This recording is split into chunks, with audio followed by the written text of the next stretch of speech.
Okay, today I'm going to show you how to install and set up the easiest and the best backup and restore system that you can have on your WordPress site. Now, this is very important to have on every site that you manage and maintain, because if there's any issues during updates, you can always restore. And of course, you need to back up before you complete not only a major update, but any small updates as well, because as we've probably seen before, that an update can wreak some havoc on your site. So I'm literally going to show you how to set something up in a matter of a few minutes. So all we're going to do is make sure that we're logged into our WordPress site, and we are going to add a plugin. The plugin is called Updraft Plus, and we'll just type it in here, hit enter, and you will see it's the first one here, Updraft WordPress Backup Plugin. We're just going to install that, zip along, activate it. And once that's active, we will have a menu option under settings. We're going to click on that. And there is some options for getting a premium version. For the purpose of this video, the free version is more than sufficient for creating backup and restore system on your site. So we're just going to dismiss that for now. And basically, all you need to do initially is go into settings and decide what your frequency of backup is going to be. I always like to set it to daily backup with a maximum of 3. And it's, of course, it's already set on daily, but there are some different options for the interval of your file backups and your database backup. And just that alone, we are going to, oh, forgot one thing here. We do want to make sure that we select what is going to be included. So I'm just going to make some clicks here.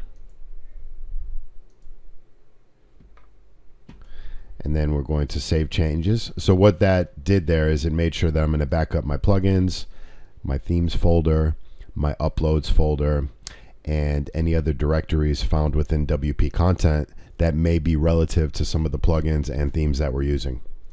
Now, all we have to do now is go back to current status tab, hit backup, and hit backup now. And you'll see that the backup will start. Now, I absolutely love this plugin because I have never had an issue backing up or restoring a site, regardless of how large the site was. I've literally used this plugin to back up and migrate sites that have been over 5 gigabytes in size, and it works without a hiccup. It's a really, really clever, well-written plugin, well supported. The premium version of this plugin does allow for some additional options that help migration processes easier, and also allows you to back up to remote locations. As we saw a lot of those in the settings here, there are different places where you can send your backups to. The default location is just going to be right on the server. So Updraft Plus. Now let me show you, we've run backups, but now if we get into a situation where we actually need to do a restore, it's very, very simple. So let's just start from the beginning. We're going to click on Updraft Plus. We have our tabs here. We're going to look at our existing backups.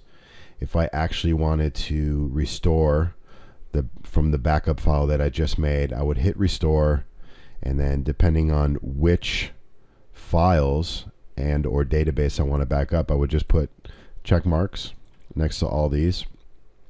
And just to make this quick, we'll just back up, or we'll restore the database.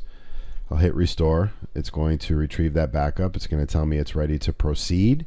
I have to hit restore one more time, and you will see it go through some processes. Depending on how big the database is or how many files it's trying to restore, that process may take a few minutes, and you want to make sure you keep your browser tab open because it will interrupt the process if you close your browser tab. And then at the end of that, it will tell you restore is successful. And that's it. A really simple way to make sure that your site is backed up daily, and if there are any issues, you're literally a couple clicks away from restoring it. Okay, hope this was helpful.